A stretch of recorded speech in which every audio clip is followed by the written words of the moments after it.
اس کا بندوبست کیا جا سکے۔ بات یہ ہے کہ اس کے اندر اتنی کلیئر کٹ چیزیں ہیں کہ یہ پولیس مقابلہ ہے، اس کا مرڈر کیا گیا ہے، اور کس نے ارشد شریف کو کنونس کیا کینیا جانے کے لیے، وہاں پہ بزنس کرنے کے لیے، یہ ساری جو لڑیاں ہیں یہ آپ آپس میں ملائیں گے تو بہت کچھ ہو جائے گا۔ اس وقت اب جو لوگ پولیٹیکل مائلیج کے لیے استعمال کر رہے ہیں ارشد شریف کے قتل کو، جو میٹیریلائز کر رہے ہیں اس کو لانگ مارچ کے جو کہتے ہیں نا شعلہ ہے اس کے اندر آگ بھڑکانے کے لیے اس کو استعمال کر رہے ہیں، وہ سب ان سے بھی سوال ہونا چاہیے کہ بھائی صبح قتل جب ہوا رات کے ٹائم تو صبح پورا بیانیہ کیوں تیار ہو چکا تھا؟ کس کو خبر تھی کہ یہ رات کو یہ کام ہونے والا ہے تاکہ ہم صبح صبح اٹھ کے اپنا بیانیہ تیار کریں؟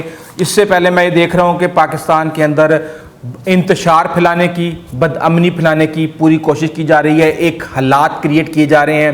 ہم نے دیکھا ٹی ایل پی کے اوپر کس طریقے سے فائرنگ ہوئی، لیکن سلام کرتا ہوں میں ٹی ایل پی والوں کو کہ انہوں نے کسی بھی قسم کا پاکستان کے اندر بد امنی پیدا نہیں کی۔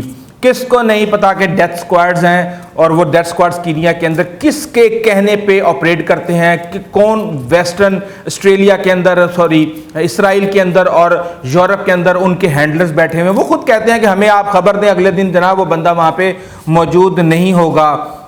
اس کے مرنے کا نقصان کس کو ہے، فائدہ کس کو ہے، یہ سب آپ کے سامنے۔ اپنے دماغ کی بتیاں جگائیں، کھولیں ذرا اس کو اور سوچیں کہ جناب جس طرح آپ کے دماغ میں گند گھسایا جا رہا ہے اور اسی گند کی بیس پہ آپ اپنی تمام حکمت عملیاں اور چیزیں آپ نکال کے بیٹھے ہوئے ہیں۔ دیکھیں آپ ایک بات آپ کو سمجھنے کی ضرورت ہے، آپ کو یہ بات سمجھنے کی ضرورت ہے کہ پہلے بیہائنڈ کلوز ڈور کی جو جھوٹی تھیوری ہے کہ یہ نیٹ فلکس پہ آ رہی ہے، اور اس کے بعد نیٹ فلکس نے کہا کہ نہیں جی یہ تو کوئی ایسی اس طرح کی کوئی چیز نہیں آ رہی، وہ کون ہے جنہوں نے یہ جھوٹا کھیل کھیلنے کی کوشش کی اور آج وہ یہ کہہ رہے ہیں کہ اس ڈاکومنٹری کی وجہ سے اس کو مار دیا گیا؟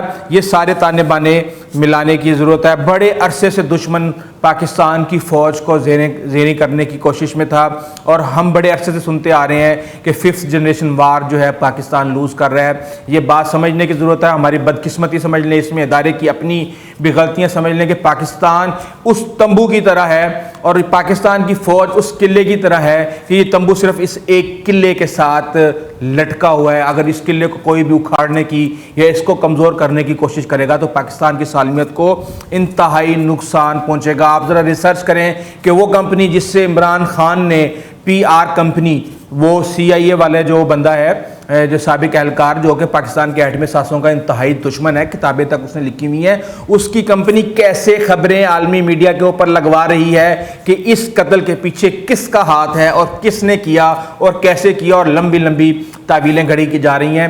یہ سب چیزیں سوچنے کی بات ہے۔ مجھے بہت سے لوگوں نے کہا کہ یہ اس وقت افسوس کا ٹائم ہے، یہ افسوس کا ٹائم ہے۔ میں نے کہا بالکل یہ افسوس کا ٹائم ہے، لیکن اس افسوس کی آڑ میں جن کا وہ حامی تھا، جن کو وہ سپورٹ کر رہا تھا، وہ افسوس نہیں کر رہے، وہ سیاست کر رہے ہیں، اور جو اس کے دشمن تھے اور جو اس کے اوپر تنقید کرتے تھے وہ افسوس کر رہے ہیں۔